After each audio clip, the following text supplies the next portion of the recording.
तो आज हम लोग देखेंगे महत्वपूर्ण क्लास, और ये क्लास रहेगी द्विवेदी युग पर, और ये द्विवेदी युग पे दूसरी क्लास है। इसके पहले हम लोगों ने द्विवेदी युग की प्रवृत्तियाँ, विशेषताएं, सरस्वती पत्रिका के विषय में पढ़ लिया, महावीर प्रसाद द्विवेदी के विषय में। तो आज हम लोग देखेंगे अयोध्या सिंह उपाध्याय हरिऔध जी के विषय में। तो इस क्लास को आप लोग अंत तक जरूर देखिएगा। तो चलिए बिना देरी किए इस क्लास को हम लोग शुरू करते हैं। देखते हैं अयोध्या सिंह उपाध्याय हरिऔध जी को। तो सबसे पहले हम लोग देखेंगे इनका जन्म। इनका जन्म 1865 ईस्वी निजामाबाद आजमगढ़ में हुआ था। हरिऔध जी ने भारतेंदु युग, द्विवेदी युग और छायावाद युग तक लेखन कार्य किया था। भारतेंदु युग, द्विवेदी युग और छायावाद युग तक लेखन कार्य किया था। किसने? अयोध्या सिंह उपाध्याय हरिऔध जी ने। डॉक्टर गणपति गुप्त इन्हें आधुनिक काल का सूरदास कहते हैं। प्रश्न ऐसे बन सकता है कि हरिऔध जी को किसने आधुनिक काल का सूरदास कहा? तो गणपति गुप्त जी ने कहा था। सूर्यकांत त्रिपाठी निनारक के अनुसार ये हिंदी के सार्वभौम कवि हैं। हिंदी के सार्वभौम कवि हैं। कौन है? हरिऔध जी। खड़ी बोली उर्दू के मुहावरे, ब्रजभाषा, कठिन सरल सब प्रकार की ये कविताएं कर सकते। ये खड़ी बोली उर्दू के सब प्रकार की रचनाएं कर सकते हैं। आजमगढ़ के निजामाबाद के रहने वाले विद्वान सुमेर सिंह के उपनाम हर सुमेर के अनुसरण पर अयोध्या सिंह उपाध्याय ने अपना नाम हरिऔध रखा था।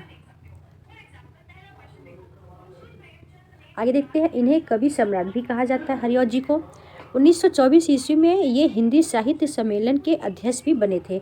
हिंदी साहित्य सम्मेलन के अध्यक्ष कब बने थे? तो 1924 में। ये भी महत्वपूर्ण तथ्य इसको याद रखिएगा कि 1924 में हिंदी साहित्य सम्मेलन के अध्यक्ष कौन बने थे? तो हरिऔध जी। इन्हें खड़ी बोली हिंदी का प्रथम महाकवि भी माना जाता है। अब देखते हैं हरिऔध जी की रचनाएं कौन कौन सी हैं। तो आगे बढ़ते हैं।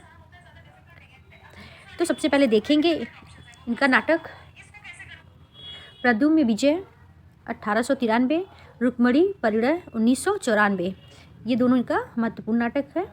अब देखते हैं इन्होंने उपन्यास कौन कौन से लिखा है। प्रेम कांता 1994, ठेठ हिंदी की ठाठ ये 1899, और प्रेम कांता 1894, अधिखिलाफ फूल 1907 में है। फिर से देखिए, प्रेम कांता 1894।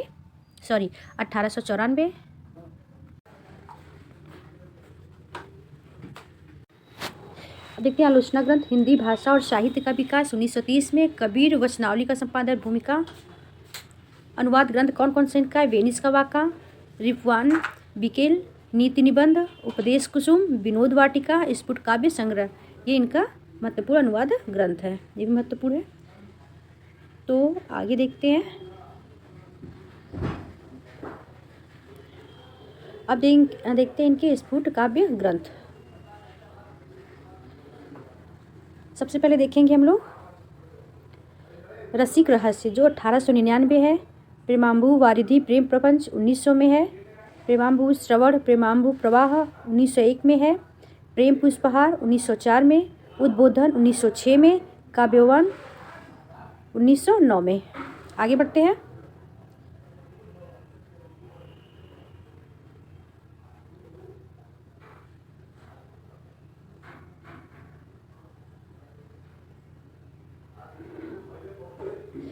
उन्नीस 1916 में कर्मवीर है। 1917 में ऋतु कुमकुर है। 1924 में चोखे चौपदे चुभते चौपदे है। 1925 में पद्य प्रसून है। 1927 में पद्य प्रमोद है। 1928 में बोलचाल है। 1931 में रस कलश है। आगे देखते हैं। 1937 में कल्पलता है। 1938 में ग्राम गीत है। 1939 में बाल कवितावली है। 1940 में हरिऔध सतसई है। 1956 में मर्म स्पर्श भी महत्वपूर्ण है। कल्पलता भी है, रस कलश भी।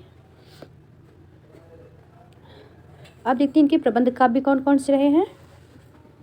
प्रिय प्रवास 1914 में।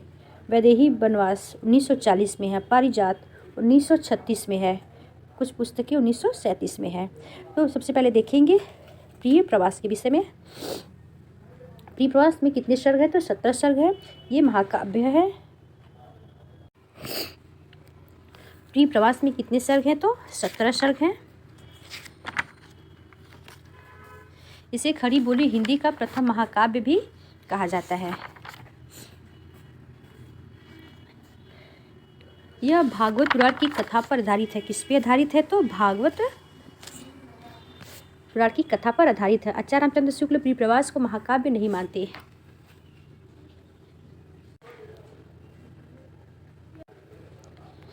प्रिय प्रवास को महाकाव्य नहीं मानते। कौन नहीं मानते? तो शुक्ल जी।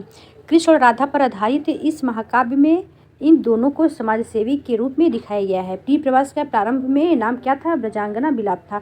यह संस्कृत के वर्ण वृत्तों पर आधारित है। ऐसे प्रश्न हो सकता है कि हरिऔध जी की कौन सी रचना है जो संस्कृत के वर्ण वृत्तों पर आधारित है? तो कौन सा है? तो प्रिय प्रवास।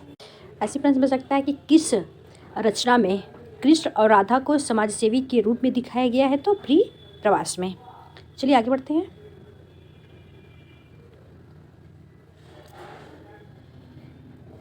अब उनकी दूसरी रचना देखते हैं।